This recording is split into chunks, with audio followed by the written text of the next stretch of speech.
Le rétropédalage du Kenya face à sa position qui consistait à ouvrir le Conseil général à Goma, une forte protestation, tous nous avons suivi, des Congolais, en commençant par la ministre des Affaires étrangères,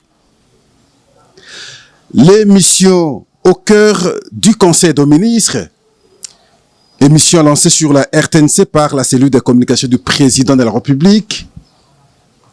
Et pourtant, le Conseil des ministres a son porte-parole, c'est le ministre des Médias.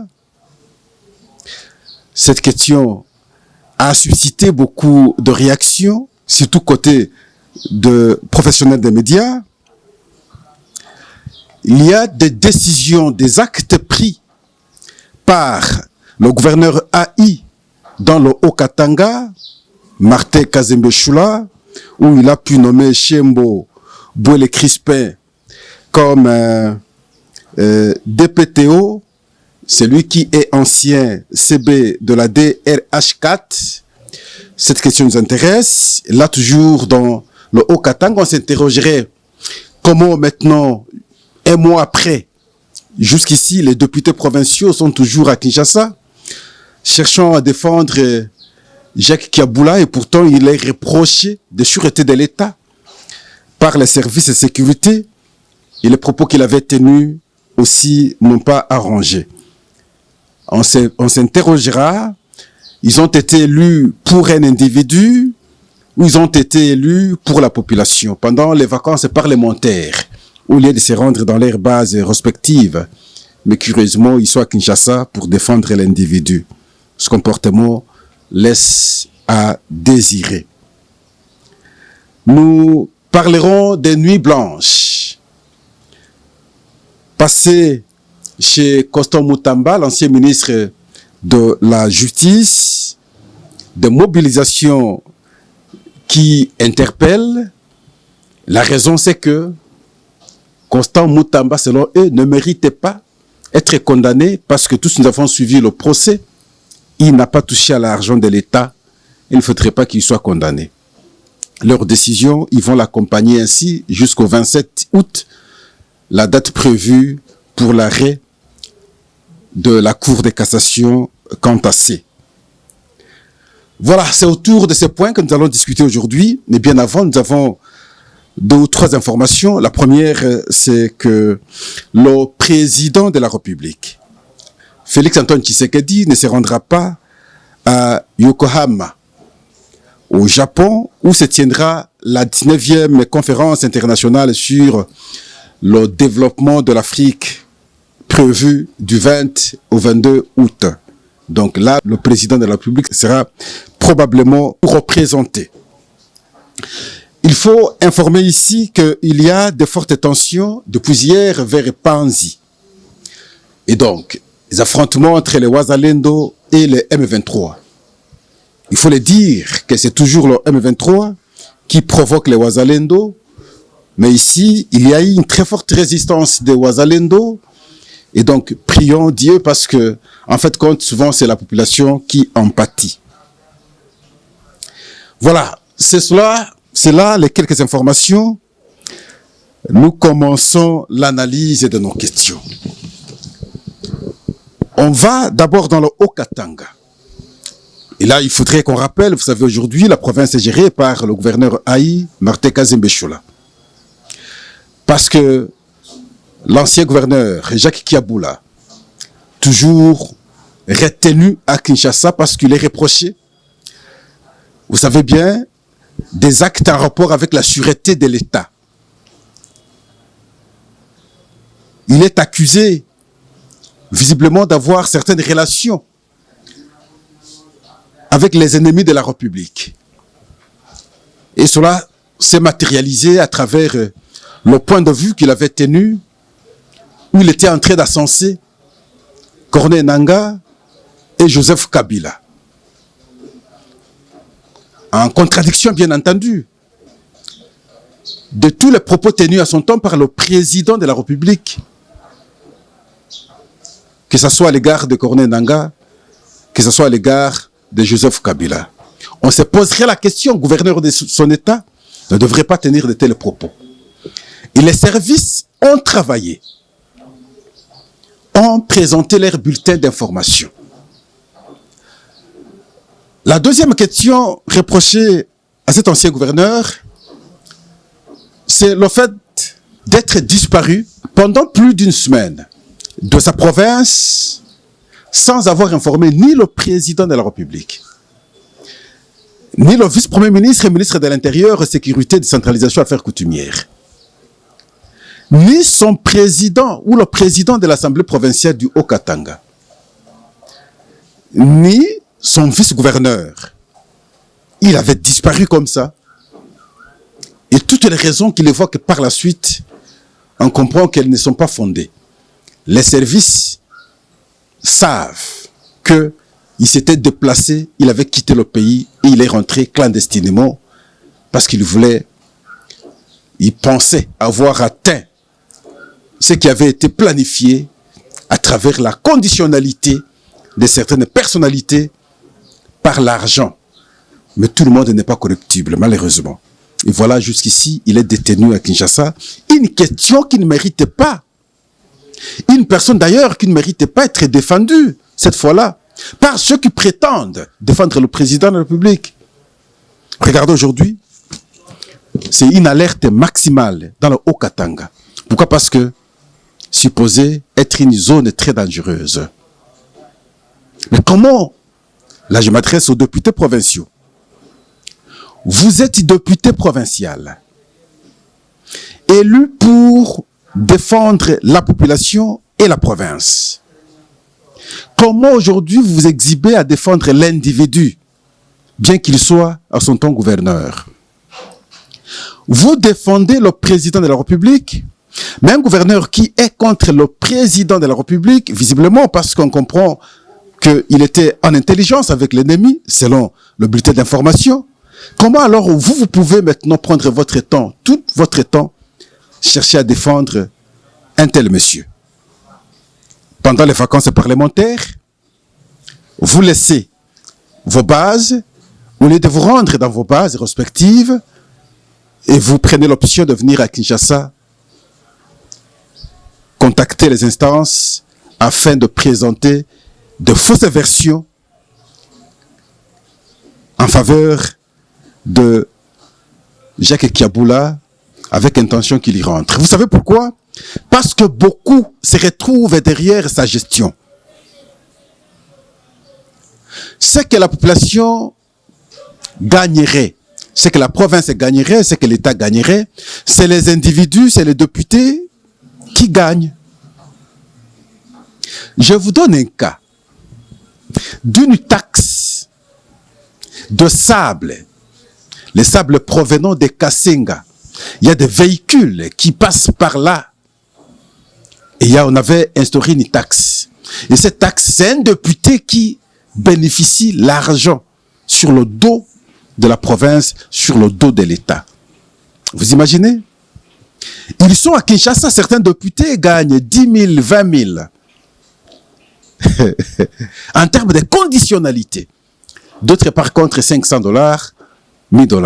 Mais ils sont là à la cause d'un individu, au lieu d'être dans leur base pendant ces vacances parlementaires, échanger avec la population, comprendre les difficultés de la population, ce qui n'est pas normal.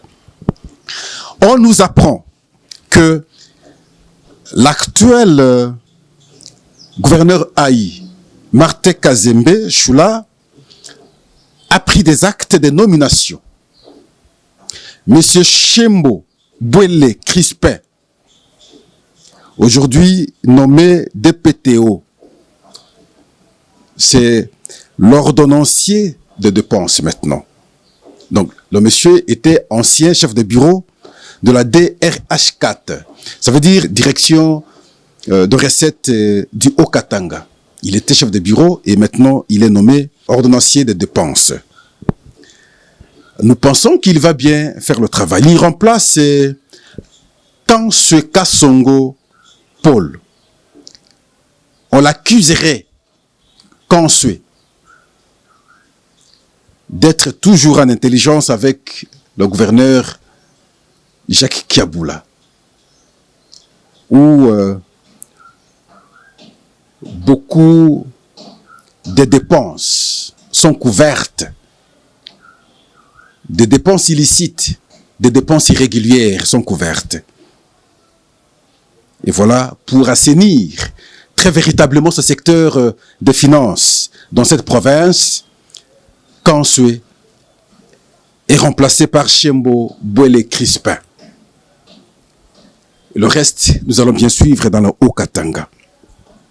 Le Kenya, tous nous avons suivi pas longtemps ici, allant dans le sens de vouloir ouvrir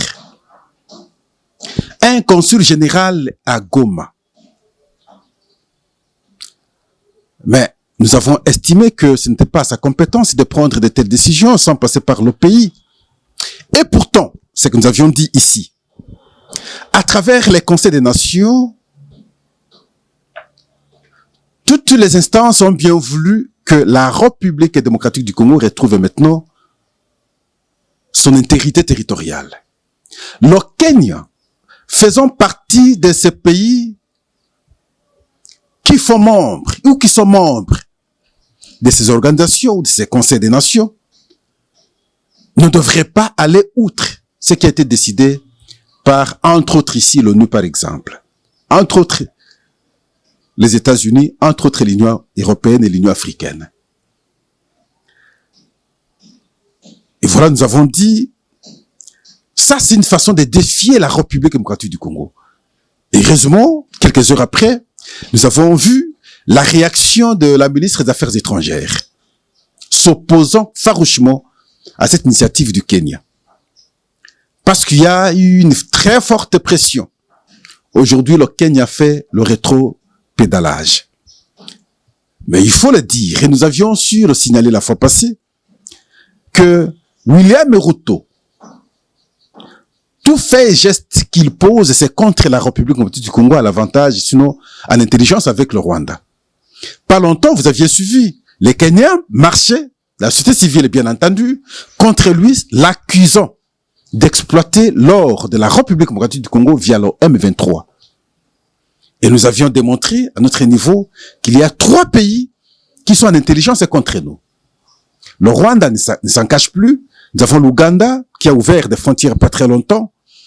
Et aussi le Kenya qui a tenté, comme nous sommes en train de discuter maintenant, d'ouvrir un consul à Goma.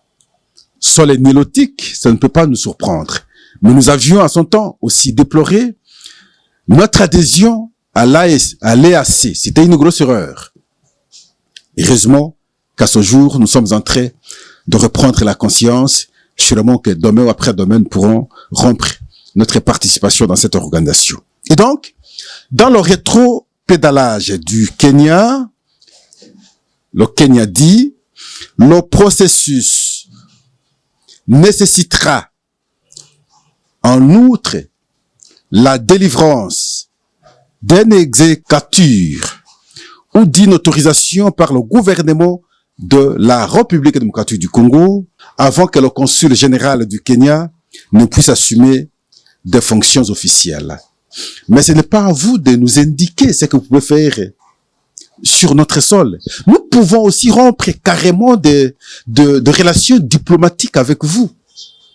À ce moment-là, vous n'aurez pas à écrire à quiconque, Goma ou ailleurs, à pouvoir accepter votre demande de l'ouverture d'un consul général. Nous avons proposé à son temps de rappeler notre ambassadeur qui est au Kenya de revenir au pays. Nous avons proposé à son temps de convoquer l'ambassadeur du Kenya qui est ici. Au besoin, le ramener chez eux et pour que nous puissions interrompre un peu des relations diplomatiques un moment avec le Kenya. Parce que il est inadmissible que un pays avec qui nous collaborons, si on peut avoir de bonnes collaborations, agisse de cette manière sans avoir échangé préalablement d'abord avec notre pays. C'est inadmissible. Mais au moins, on comprend qu'il reconnaît qu'il faut respecter des procédures diplomatiques établies. Il faut respecter des procédures diplomatiques. Et pour respecter ces procédures diplomatiques, il devrait d'abord échanger avec les autorités de la République démocratique du Congo, entre autres ici, la ministre des Affaires étrangères. Mais ne pas le faire. Commencez par écrire. D'abord à Goma, et nous nous sommes dit, ça c'est un acte irrespectueux à notre pays, et donc nous ne pouvons pas accepter. Et pourtant, du côté Burundi, c'est là où je salue le président burundais. Visiblement, c'est de l'amitié sincère. Lui interdit sur son territoire national. Il interdit aux Congolais détenteurs des documents délivrés par le M23 d'entrer dans son territoire. Donc, si vous avez des documents délivré par le M23, vous ne serez pas allé au Burundi. Parce que Burundi estime que le M23 n'a pas de légalité à pouvoir délivrer des documents officiels aux gens de pouvoir alors se déplacer d'un territoire à un autre, d'un pays à un autre. Donc le Burundi refuse, ne reconnaît pas le M23, il n'accepte pas que ceux qui ont des documents délivrés par le M23 entrent dans son pays. Félicitations et merci, Monsieur le Président burundais. À la RTNC, ça fait rire, mais on n'affiche pas une bonne image. Franchement, du côté de la cellule de communication du président de la République. Depuis que Félix Antoine Tshisekedi est président de la République, sa communication pose toujours problème. On ne sent pas une bonne organisation. On ne sent pas une bonne défense. On ne sent pas une bonne présentation de l'image du président de la République, moins encore de l'institution président de la République. Voilà pourquoi nous nous disons, cette cellule pêche quelque part. Alors, ce qu'elle trouve comme important à faire, c'est prendre l'initiative de créer une mission sur la RTNC dénommée « Au cœur du Conseil des ministres ». Je ne comprends rien. Au cœur du Conseil des ministres, sinon au cœur des conseils des ministres. Alors analysons. Les ministres sont dans un gouvernement. Ce gouvernement est piloté par la première ministre. Chacun dans cette équipe a des responsabilités. Et nous avons le ministre des médias et porte-parole du gouvernement qui se nomme Patrick Muyaya aujourd'hui. C'est lui qui sait faire le compte rendu. Parce que vous savez bien, Auguste Comte a dit, toute vérité n'est pas bonne à dire. En d'autres termes, tout n'est pas à dire. Là, dans le Conseil des ministres, il y a les secrets d'État qui se disent en même temps. Et quand le ministre vient faire son rendu, il ne peut pas tout dire lorsqu'il fait son rendu, le ministre. Il choisit ce qu'il doit dire. Il n'y répond pas tous les mots des ministres lorsqu'ils sont en discussion. Il prend les idées générales. Il les résume, il les compile et il présente à l'opinion. C'est sa mission. Et Patrick Muyaya sait le faire pratiquement à la fin de chaque conseil de ministres. Mais Pascal, je ne peux pas comprendre aujourd'hui que d'une cellule de communication du président de la République prenne une telle initiative d'avoir une telle émission. Et alors que, à ma connaissance, je n'ai pas connaissance de la participation des membres de la cellule du chef de l'État au conseil des ministres. Mais qu'est-ce qu'ils vont dire parce qu'eux ne participent pas dans les discussions au conseil des ministres? Mais comment ils auront les éléments pour venir nous les présenter? Et pourtant, il y a des questions sensibles. Quand je prends à ce jour la question des accords, que ce soit avec le Rwanda, que ce soit avec le M23, mais il faut être un technicien à la matière pour bien expliquer à l'opinion. Sinon, vous allez dire des choses. Parce que là, vous présentez comme cellule du président de la République. Vous risquerez de communiquer contre le président de la République. Attention. Parce que je ne vous vois pas avoir les contours de la question très normalement pour engager le président. Et pourtant, il y a un porte-parole qui, après avoir compilé les idées, après avoir échangé véritablement, il présente cela à l'opinion. Et il va même plus loin pour organiser des briefings où il appelle, par exemple, la ministre des Affaires étrangères. Ce n'est pas Patrick Mouya cette fois-là qui explique l'accord, par exemple, mais c'est la ministre qui explique l'accord. Patrick Mouya ne sait qu'accompagner la ministre à travers des commentaires, des ajouts de certaines idées. Ça, c'est professionnel. Ça, c'est professionnel. Et vous dire, nous créons une émission au cœur des conseils de ministres. Je ne sais pas si vous participez aux délibérations de ces conseils, pour qu'à fait, quand vous puissiez alors avoir des idées pour bien informer à l'opinion, en s'engageant plutôt comme cellule de la communication du président de la République, en d'autres termes, parler au nom du président de la République à travers cette émission. C'est aberrant. Aberrant. Organiser une autre émission. Parler des réalisations du chef de l'État. Le secteur des infrastructures. Mais l'image n'est pas bien vendue. Organiser une émission. Par rapport à ça, parler véritablement. Expliquer ce que le chef a déjà fait pour le pays. Qu'est-ce qu'il n'a pas encore fait dans tel domaine, ainsi de suite. Et vous serez suivi. Mais je constate que il y a des gens qui n'ont pas de connaissances suffisantes en communication. Et voilà, ils s'exerbent de cette manière et cherchant à rendre très mauvais service au président de la République.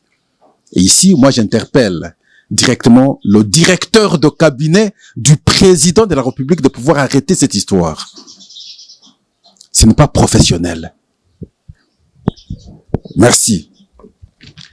L'ancien ministre d'État, ministre de la Justice, Constant Moutamba,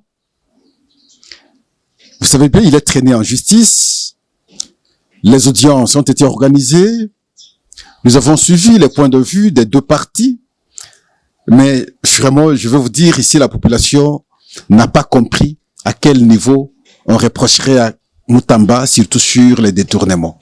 Nous pensions qu'on allait l'accabler, mais visiblement, tous nous avons compris que bon, ça ne tenait pas la route en toute réalité.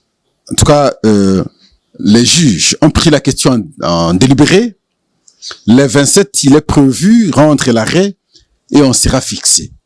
Mais en attendant, maintenant, à la résidence de Constant Moutamba, c'est des nuits blanches.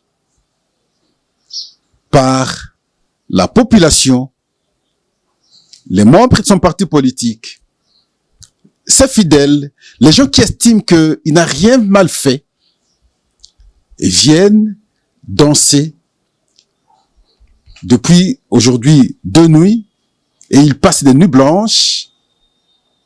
Ils disent jusqu'au 27, il va faire ainsi pour faire comprendre aux juges que la population accompagne Constant Moutamba.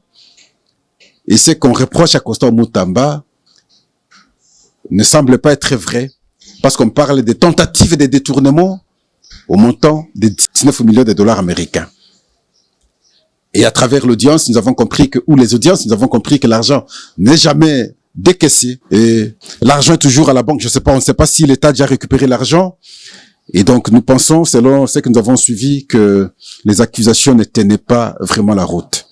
Et on a suivi le point de vue aussi du ministère public. On sentait qu'il y avait un problème particulier entre le procureur général près la Cour de cassation et Constant Moutamba.